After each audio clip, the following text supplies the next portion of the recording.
regardless if they were scared of death beforehand. They all of a sudden were not. And no medications had been changed. Nothing had been changed.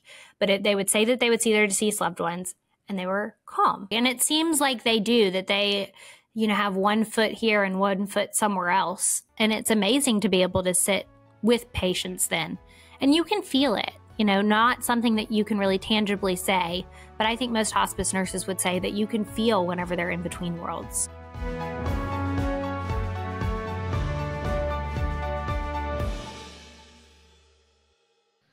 Hi, I'm Dr. Amy Robbins, and welcome to Life, Death, and the Space Between.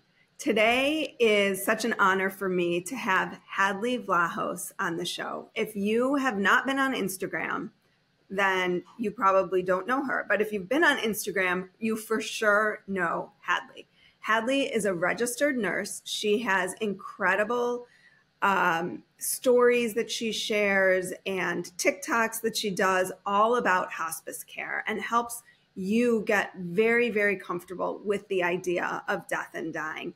And her newest book, The In-Between, Unforgettable Encounters During Life's Final Moments, is a New York Times bestseller. It is incredible. It is such a great, meaningful, thoughtful read that makes you feel inspired to live a more meaningful, connected life. So welcome, Nurse Hadley. Thank you so much for having me.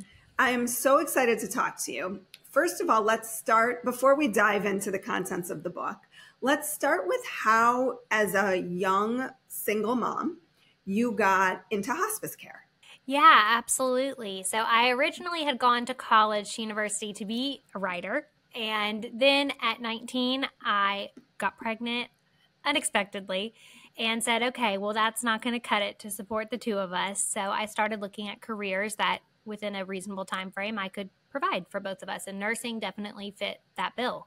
In 2 years, I was able to have a pretty good job that definitely had stable hours. And so I went into nursing school, became a nurse, and then out of school, I couldn't really find my place as a nurse. I tried doing the hospital where I did like float pool, where you go to like the ER, labor and delivery, just everywhere. And then from there, I did a few months in immediate care. Then I did a nursing home. And then in the nursing home is where I saw hospice for the first time. And I saw how meaningful it was. And I got to see these nurses come in and sit with patients one-on-one, when every other job I'd had as a nurse, you're just running around like a chicken with your head cut off, just trying to do tasks. But they really got to know their patients. And I said, that's what I want to be doing. And It's been 6 years now. So one of the things that I think comes through so strongly in the book is, and I think perhaps maybe not in hospice, but certainly in other sort of medical care, what seems to have gotten lost is the connection between patient and whoever's caring for them. And it seems like that's something that you are particularly well skilled at, is making that connection, even with some of the most difficult patients that don't want hospice, that aren't interested, that maybe don't know anything about it. How much do you attribute your success to that deep care and connection and genuine authenticity that you have for the people that you care for in their dying days? I think it's a lot of it, just being able to, but I think every single person has it in them to be able to do it. I don't necessarily think it's something just unique about me that I was born with. I think we all have the ability to really find those little moments, especially like in my day-to-day life. If someone's not really talking to me, being in their home gives me the opportunity to look around and be like, oh, I see your wedding picture, or what was that? It gives you so many moments to say, tell me about yourself. And I think really any of us can do that. And you really seem to be able to meet your patients where they are. So where in the process do people typically bring in hospice? Where do you recommend people bring that in? I think the earlier the better is always the best. So 6 months or less by a doctor's standpoint. A doctor says that without any further treatment, you have 6 months or less. And the closer you can get to that, the better, because you are able to get to know these people before they get to the stage where things can be a little bit out of control, like with symptom management. And I would much rather get to know someone and their preferences beforehand. And then whenever things are they can get kind of like in crisis mode, I already know what to do. I'm not asking, hey, what do they want? Would they want me to do this? Would they want me to do that? I can just handle it and know that I'm honoring what they wanted. And does that mean they've given up if they bring in hospice? No, I hate that. That's such a common thing that people think, but no, studies show that people live longer on hospice with the same diagnosis, about 20 days longer. And so in my opinion, it's just taking back your power. You're just able to decide how you want to live your last few days. So in the book, I can't remember if it's you who said this or the doctor who you call whenever you have a consult about something, as you were struggling, and you said maybe sometimes people or he or she said maybe sometimes people didn't need more, maybe sometimes they needed less, maybe all they needed was a little bit of comfort. What does that mean as you think about people nearing their death, that they don't need more, they need less?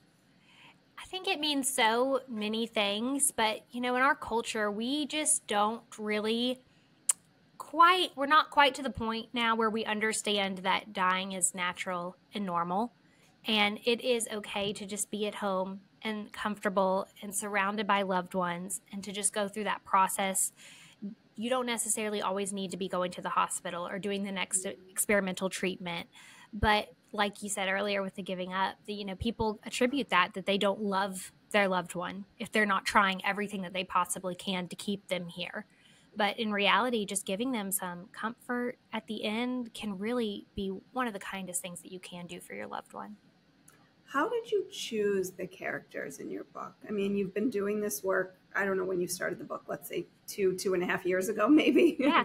Mm-hmm. How did you choose with so many stories? And it sounds like also, you shared everybody who's a hospice worker has these stories as well. It's not just you, which was just expanded kind of my thinking on these topics even more, is like you are one person. Yeah. So many people are having the experiences. What you talk about is people seeing dying loved ones, perhaps some premonitions, which we'll get into a little bit more. I'm assuming there were more than just the ones that you've shared. And how did you pick these ones? Yeah, that was really difficult for me. So there were definitely some, of course, that I was very, very close to, like Carl, that, of course, they had to be in it. They were so close to me. But there's others where I had to really look at. I did the first 2 years of my career so that the reader could learn hospice with me, and really start to understand how it is to walk into that first death as a hospice nurse and what all your thoughts and feelings are. And I wanted to do the first year so you could come with me as I learned to be more confident in my role. And so as I looked at those 2 years, I looked at point A, which is just very new nurse, pretty young, and very insecure in my role in many ways, to being more confident in my role and empowered. And I said, who are those patients that helped me get from point A to point B?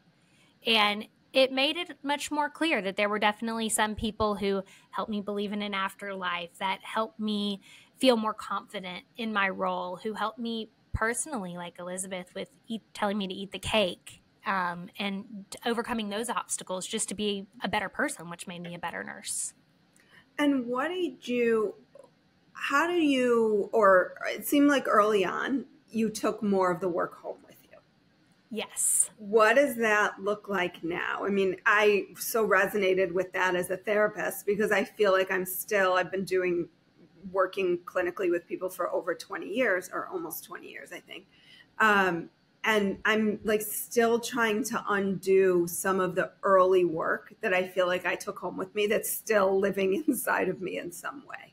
So how have you, and the work you do is so, you're in there maybe for a short period of time, but it is probably, other than someone's birth, it can be the most, pivotal time in their lives, the most traumatizing time in their life and the life of the people around them. What do you do to separate from that and be compassionate and loving and caring and not take it home with you? It's so difficult. I really struggled with that. And sometimes I do still have days where I do struggle with it. Like when we go on vacation and I'm like, oh gosh, I hope they don't die while I'm gone. I'm going to feel horrible about that. And I think for a long time, I also kind of beat myself up about it and would say, like, you have to stop this. You have to disconnect. And learning through therapy that it is okay to be a human and to have these experiences, and just learning that you can take the good with the bad. And as long as there's more good than bad, it's okay to just have bad days, but you don't also need to add another layer by beating yourself up over getting connected and having a bad day. And so there are days that I do get closer to people and I do cry about it. But I also think over the years, I used to really be on call 24/7. If someone needed me that were my patient, I would be on call for them 24/7. And I burned myself out doing that.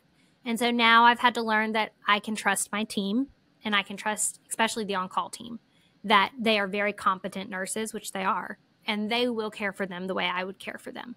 And whenever I stay up 24 hours, I can't be the nurse that they need. It is much better for the patient for them to have a well-rested nurse. So explain to me, this was interesting to me too. When you bring in hospice, there are a lot of different tentacles here. Who are all the people that are involved in the care of a hospice patient? Yeah, it is. It is a lot. I'm just one person of that. So, of course, you have your primary caregiver. So for everyone, that can look different. Sometimes it's the spouse if they're still alive, or it can be a kid or even a grandkid. And so you're at home and you're going to have that primary caregiver with you most of the time. And then we're going to come in. So the doctor is on call 24/7, but they're usually not actually seeing the patient, which is very different than any other type of healthcare, but we can call them at any time. The nurse is going to come see you a few times a week. And is this the hospice doctor, or is this? Yes. Okay. So, yes, so once you move into hospice care, you have a physician that just oversees your hospice care.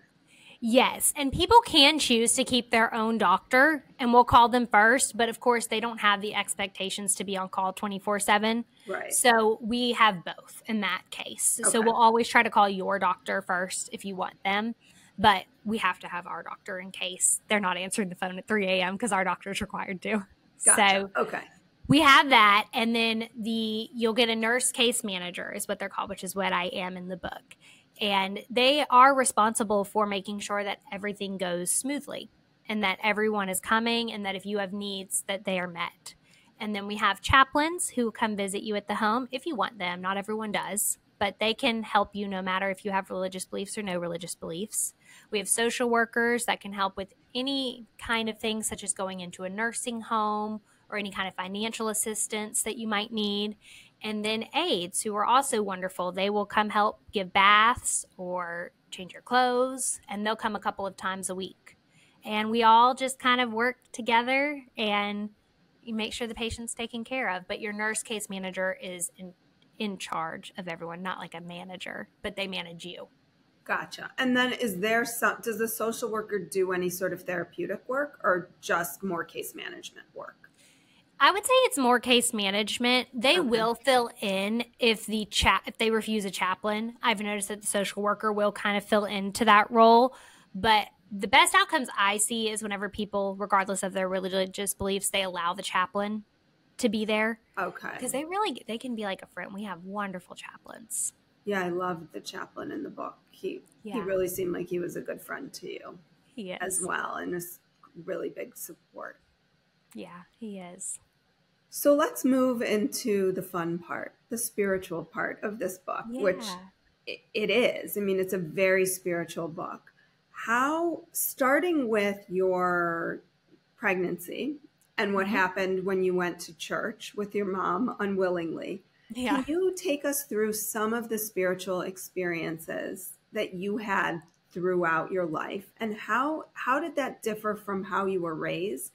And how has that shifted how you view life and death? I know I just threw a lot at you. So absolutely. So whenever I was 19 and pregnant, I intended on having an abortion. And my mom had started going to this Catholic church I had never been to before after her divorce. And right after the morning after I had found out I was pregnant at 19 and was going to get an abortion. She was going to church, and I just didn't want to be alone. And I felt like I could go and nothing was going to sway my decision.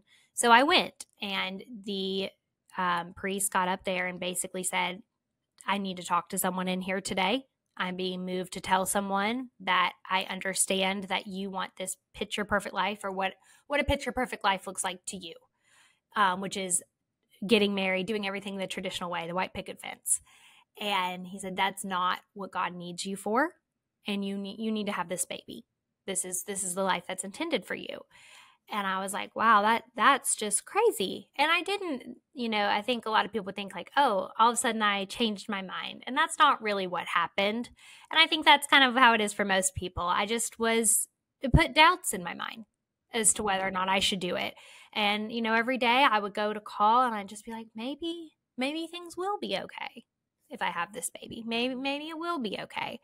I hope you're enjoying the podcast and videos so far. Please consider supporting Life, Death, and the Space Between on my Patreon page at Dr. Amy Robbins. You can donate any amount you feel comfortable with. Also, we are actively looking for sponsors. So if you or someone you know is interested in sponsoring the show, please reach out at dramyrobbins.com. I truly appreciate any support you can give. And, now looking back so many years later, I'm like, of course, this is the life intended for me. I couldn't imagine having any other life. I totally get it. But at the time, that was difficult. And I had lost my faith growing up after losing a friend at 15. And tragically, in front of us, he was playing football at high school. And 2 players hit him, just 1 in a million chance. And he died. And I lost my faith after that. And then working in the ER, just seeing the true horrors of the world.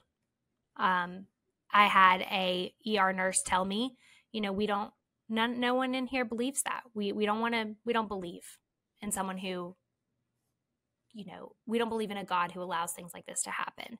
And for me, it was really like, who do you believe? Like, who am I supposed to believe? Who's right? And so going into hospice work, I really had that challenge, that black and white, like there either is a God or there is an afterlife or there's not. And it's very black and white.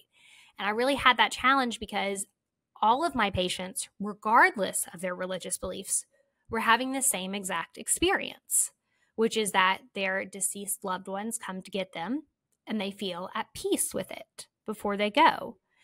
And I was seeing it over and over and over again. And then every coworker I was talking to, these people that I respect and these doctors that I respect as clinicians, were also saying, yes, we see this all the time. This is totally normal for people's deceased loved ones to come get them.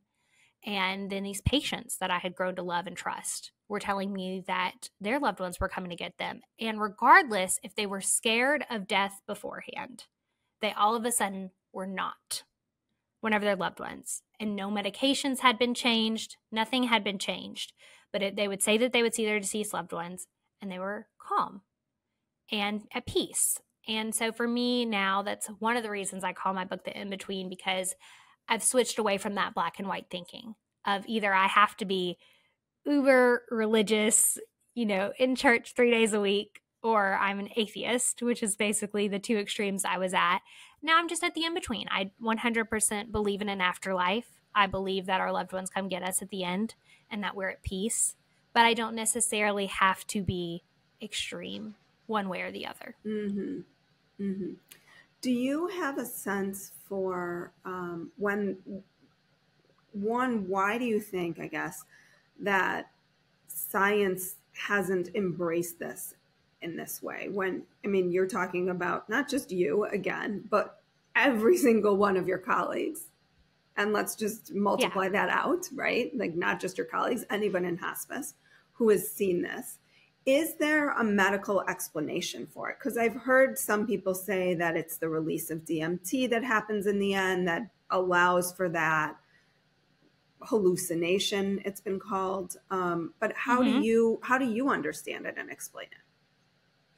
So I'm very interested. I hope that they do research on it. I really do. But what a lot of people don't know is hospice is still pretty new. It only came to the U.S., I believe, in the 90s, like 1990s. Really? So it's still, it's still pretty new. So we're still really learning a lot from it. Before it was just all in the hospital. So they did near-death experiment studies, which to me show they back up what we see in hospice. And then, I've looked at the DMT studies, and to me, I thought it was a very interesting hypothesis. Mm-hmm. But what these people were seeing doesn't match what we see. So they would take DMT and they would have they would see rainbows, or they would see a bright light. I've never had anyone see a bright light. And they would say that they would go to a different planet and they would talk to God. And I've never had anyone say any of these things. And so to me, it almost felt like maybe they were trying to say what they would think that people say, but it actually is not what people say that they see at the end. They're just seeing their deceased loved ones. And no one said that in that study.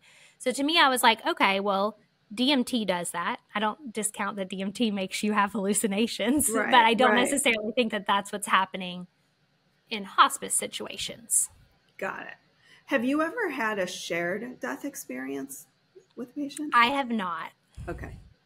Not yet. Not yet. I know some coworkers have. Yeah. Okay. And then can you talk a little bit, because I think that this, even if you want to discount the loved ones coming for you as a chemical reaction, for anybody who's listening who's like, I don't believe it, I don't buy it. Okay. I'm going to give you something more here to think about.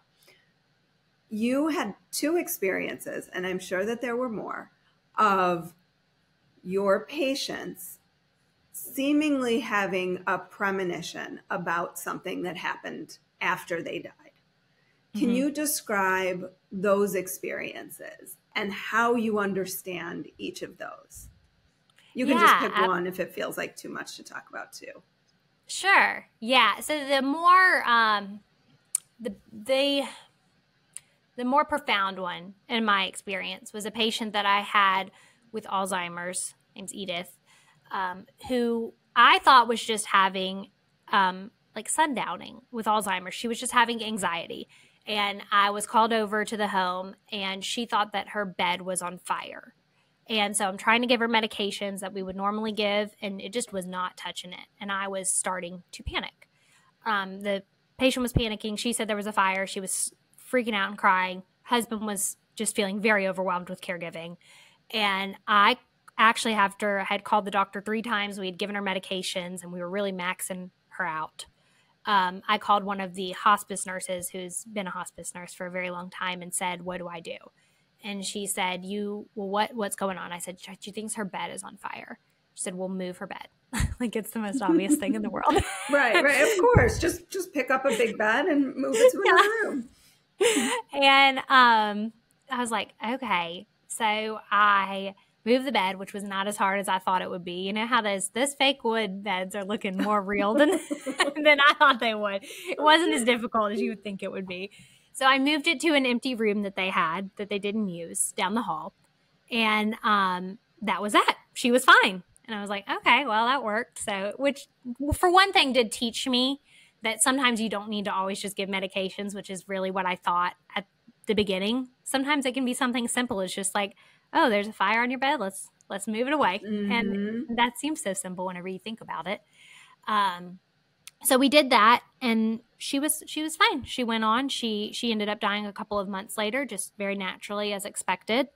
And then a few months after that, so probably at least 6 months after the fire incident had happened, I went to her celebration of life, and her husband came up to me and said, hey, I have to let you know that there was a fire in that bedroom. And it was in the middle of the night, and I believe I'm only alive because I never moved the bed back. You moved it to the other room, and that just became my bedroom. And I just was like, I mean, there's some things that you think maybe that's a coincidence, but to me, I've never been able to understand how that could be a coincidence. Mm-hmm. Well, and you can read the book if you want to know about the other one, because there is another situation like that. But it really does get you thinking in terms of like, what does that mean about time? and how we view time and how we understand time and what we can see and sense that is not constrained by the linear time in which we think it. And Right. how, as you move towards death, what does that open up for someone that allows them to access maybe greater consciousness in that way? Yeah, I totally agree. I completely agree. And it seems like they do, that they, have one foot here and one foot somewhere else. And it's amazing to be able to sit with patients then. And you can feel it, not something that you can really tangibly say, but I think most hospice nurses would say that you can feel whenever they're in between worlds. And how early does that start in the dying process? That I would say people go in between normally worlds? like a week before. Okay. Where it's more Of course, there are pronounced. people. Yeah, I'd say there are people who are like up to a month, and then some people who it's like just a day before. But I'd say the norm would be about a week.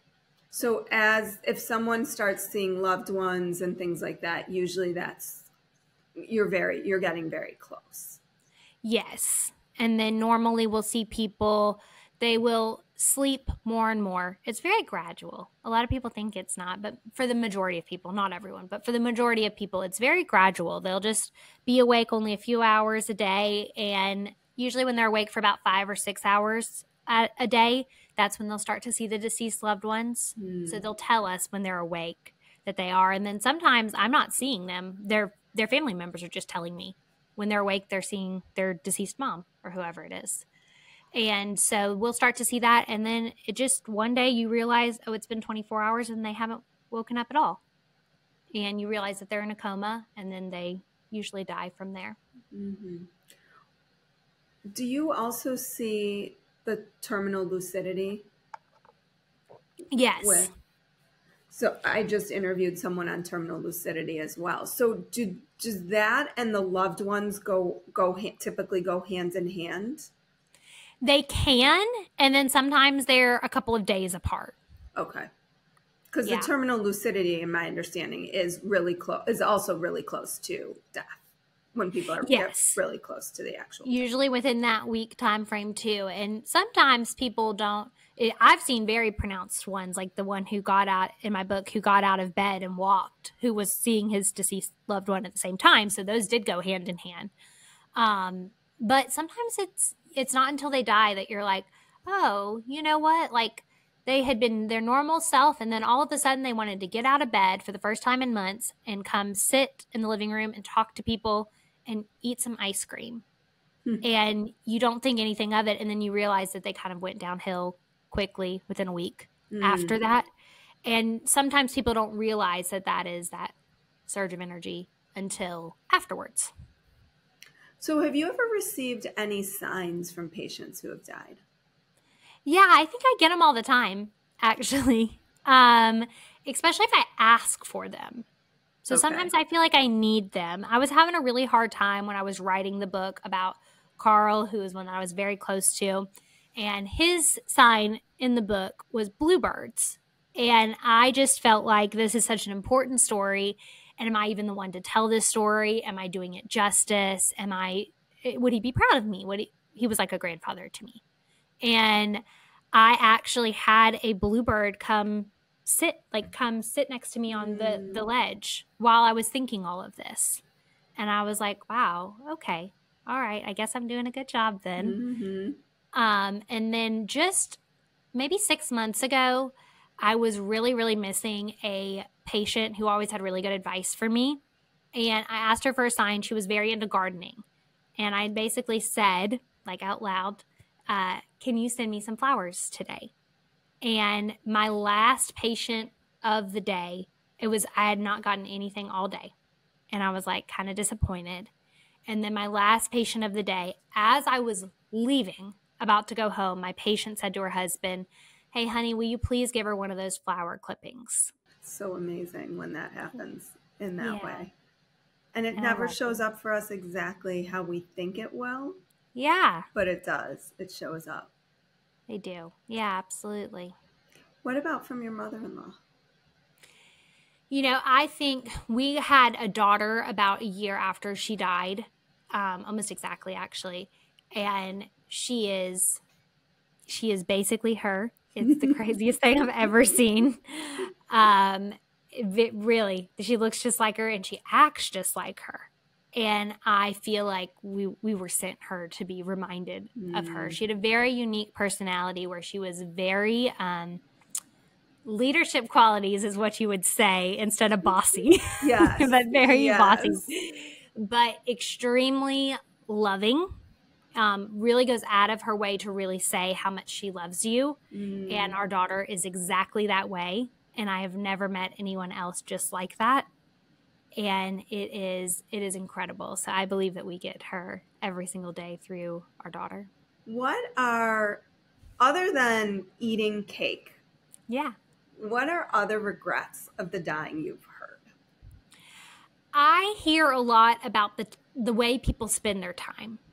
That they really feel like they didn't understand how quickly it would all go by.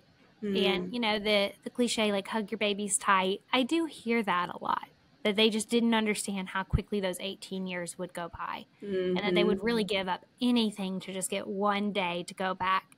And I love it because I have very young babies and I will remember that all the time. Whenever I'm just want to sit there and just sit on my phone or just zone out, I'll say, you know, I'll imagine being like one of my patients and saying, oh, just give me one day to just go back to that and really soak it in.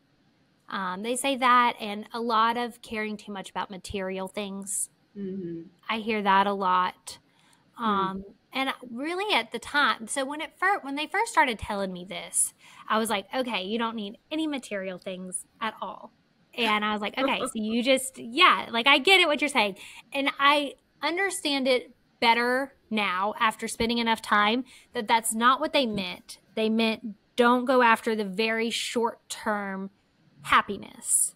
But if, say, you find a beautiful home that you just absolutely love, that you can afford, that you're not going to be working a million overtime hours for, and your family will be comfortable in, that means every single day of your life you're going to be happy to come home. That matters. That is a material thing, but it's also giving you happiness every single day. So to them, they're like, okay with that. But if it's something like an expensive boat that you're going to use twice a year, they're saying maybe not something like that. Got it. And so I've kind of reframed how I think about that and what's important.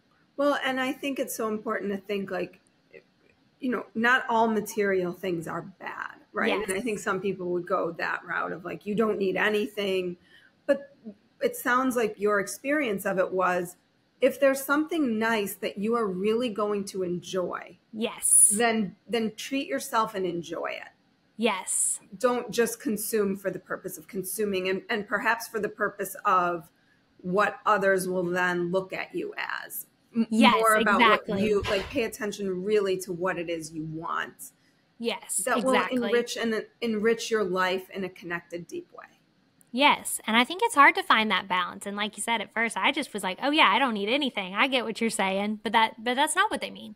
They, like you said, just what is really going to make you happy, not necessarily impress other people. So something that you said, I asked you before we started, is there anything that people never ask you about on podcast interviews? And you said there was. So I'm going to ask you, how did you come up with the names for the people in the book? So I only had one that I was very specific about, which was Carl, because he has always reminded me of the little guy from Up, that little grumpy old man. Oh, yeah. So that's where that one comes from. He was just in a new short that was so cute. I don't know if I haven't seen it. Oh my gosh. It was in the new movie Elemental, and there was a short with him and this puppy, and it was like, you would love this short. I bet you can look it up. I will.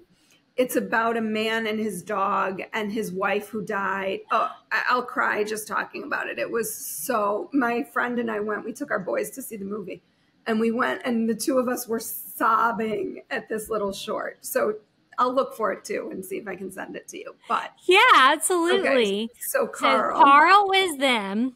And then otherwise, I would just see what I was drawn to for names. And I always wondered, would someone find meaning in these names. Like I just did whatever I was drawn to. And I've always wondered that. And I never had anyone. It's been now 2 months. I never had anyone. And then I was just tagged in a post a couple of days ago of someone saying, you know, I pre-ordered Hadley's book when my mother-in-law was sick. And it came in right when she died. And I couldn't open it for a while. And I opened it today, started reading. Chapter 3 was Sue, and she had COPD. And that is what my mother-in-law had. And she said, it's a sign from her, in my opinion. And I was like, oh, I love that. I've always wondered if someone would find their loved one in these names that I chose. So that's how I did it. I just, whatever I was drawn to. And I feel like it's for different reasons. I'm sure there's more people who haven't told me that they found meaning in it that did. Right. Is Babette really Babette? Yes. Okay. Yes. My mother-in-law's name is her real name. Yes. I was wondering that as I was reading it. I was like, well, it's probably hard to disguise that one completely. Yes, that is her real name. Tell us about the work that you're doing. Yeah, absolutely. Is it called Hadley's House? Yes. Okay. So I'm opening a nonprofit. I'm currently working on it that really prioritizes caregivers. I don't think that we give enough care to caregivers in our country, and I don't think they have enough options, especially at the end of life, whenever they need help. Really, their only options are to hire paid caregivers, which are very expensive and require a 6-hour minimum a day, whereas some people just need a little break. They don't need someone in their house all day, or they can put them in a nursing home, and some people are extremely opposed to that. So then we have a program called Respite, which is not bad how it is, but the problem is most respite houses, which is Respite is where you can go for up to 5 days paid by Medicare, and the patient goes in there instead of a long-term nursing home type setting. They just get a little break. The problem is that they don't allow caregivers to come stay, and most caregivers need more help near the very end when symptoms are harder to control and patients are not able to help. So the problem is that most caregivers are not willing to risk not being there when their loved one dies, because most of the time they're going to need it right at the end of life. So they will just refuse respite care because they don't want to just send their loved one off somewhere to like a nursing home for 5 days. So my goal is to make it where caregivers are also welcome to come. They get a break too. We're there. We'll have nurses. We'll have aides to take the caregiving load off of you, but you're not just made to sit at your house wondering if you're going to miss the death of your loved one. So the concept is the same as respite, but the loved one is allowed in. Yes. Oh, wow. That's so beautiful and amazing. Thank you. You know, I really see the need for it in my work. And is the hope, because right now I'm assuming this is just going to be in Florida where you are? Yeah, we're actually outside of New Orleans now. So we're going to do the first one here, and then I hope to expand them to where they're everywhere. Wait, you were in Florida in the book? Yes. Right? Okay. Yes, we've moved recently, yeah. Okay. And so there'll hopefully be Hadley's houses all over the country for people. I'm hoping so. Because I also know they have like Zen Hospice Project, but that is you go and live in the facility for hospice. Yes, so that is the difference. But also Zen Hospice closed. They weren't able to get funding. Yeah, as far as I understand. During the pandemic, I don't think they were able to sustain it. But Zen Hospice is amazing. Right, which is another amazing way to die. Oh my God, I have so many more questions I didn't get to. Okay, can I ask a couple more? Yeah, of course. Okay. What makes a good death? You know, a couple of years ago, I would have told you exactly what makes a good death to me. And I have come to learn that it is different for every single person. And to me, it would be being at my home, being at peace, being comfortable, being given medications. I don't want to be in pain. But it's different for everyone. And I think what is important to take from that is that as caregivers, that we don't put on our loved one what a good death would look like to us. We let them decide what that is for them. And how do you see people choosing the time of their death? They do they do it all the time, and it always amazes me. And when I say people choose their time of death, the first comment I always get is, well, why didn't my dad wait for me, or whoever it is? Why didn't they wait for me then if they can choose their time of death? And what I've come to learn is that it goes both ways. There are some people who want people to be there, and there are others who want to be alone, whether that be totally alone or they don't want someone there for a certain reason. And as someone who has sat with people as they die, where I've been the only one there, as family members are on the way, I feel like I have an understanding after seeing these family members grieve that they could not have handled watching them die. And I personally believe that their loved one was protecting them from having to see that. So in our soul, on some level, we know what our loved ones need. And we give that to them in our death. I think so. And that's another in between. It is, yeah. Right? Even though, people say if they're right before death, if you're in a coma, you shouldn't be able to know that. And there's been instances where I've not even said anything I should, but I didn't say like, oh, your loved one is 5 minutes away. Please hold on. It's not like that. I'm just getting text messages. I'm just sitting there with them. So it's not like they know. I mean, I think they know on some sort of spiritual level, right? But it's not like if they can hear, I'm telling them. Al, who was your homeless patient, which I didn't even realize, which is amazing that you can get hospice care even if you don't have a home. Are you still in contact with his friend, Gil? Gil died. Yes. So we also had him on our service. Oh, yeah. Okay. Now you're all going to have to read the book because you're going to want to know who Gil and Al are. Did you care for him? I did. I decided to not be his case manager, but I did go for a couple of visits to see him. It's hard to watch people die of preventable things. It is hard to watch people that that are young, just like Al, and to allow them to make those decisions. Because he could have been just like Al. It could have been treated. It could have been managed. But I believe that our healthcare has a really long ways to go in this country, especially in caring for our homeless population. And it can be extremely draining to watch, to just sit there helplessly and watch. Yeah. I mean, it seemed, I envisioned, because we have a pretty big, I don't know if homeless is the right word, and I apologize if I'm using the wrong word, because I feel like the terms have shifted maybe.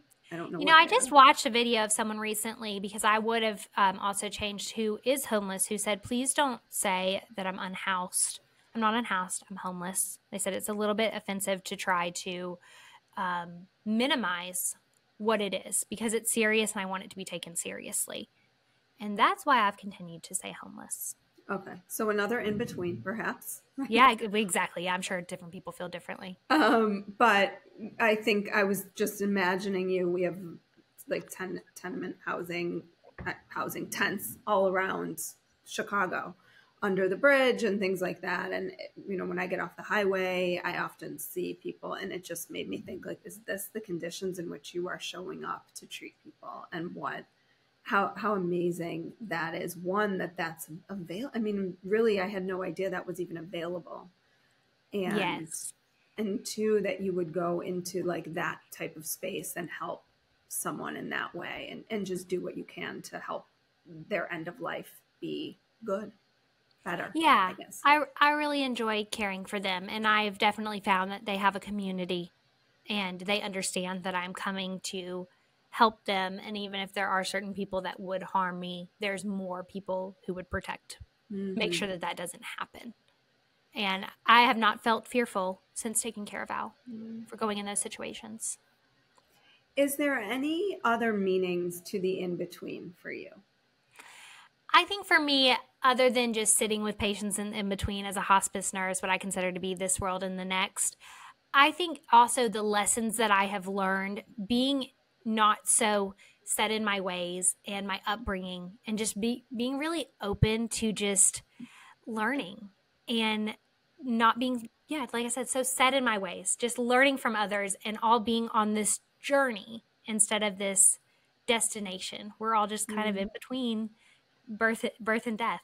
Nurse Hadley, thank you so much for this book, for putting this into the world, for your light, for all your posts that you do to educate people. If they want to learn more about your work, other than the New York Times bestseller list, where can they find you? And Amazon probably too. Yes. So my book is in all bookstores, and it will be released in the UK if there's any UK listeners on the 17th of this month. So exciting. And then I'm on social media as Nurse Hadley. Congratulations on you. this and for being a writer, right? Which is what you originally set out to be. So I think if that isn't like a full circle moment and shows like you can get wherever it is you want to go, it just the way of getting there might not be the path that you had envisioned, but that doesn't mean to give up on your dreams of it happening. So thank you so much, Nurse Hadley. Thank you. Like what you heard today and want to hear more? Wondering what comes next and what it all means? Head over to Apple Podcast, Spotify, Stitcher, Google Play, or anywhere you get your podcasts and hit subscribe. Also, if you could take a minute to rate and review my podcast, I would really appreciate it. Stay tuned as we continue to explore life, death, and the space between.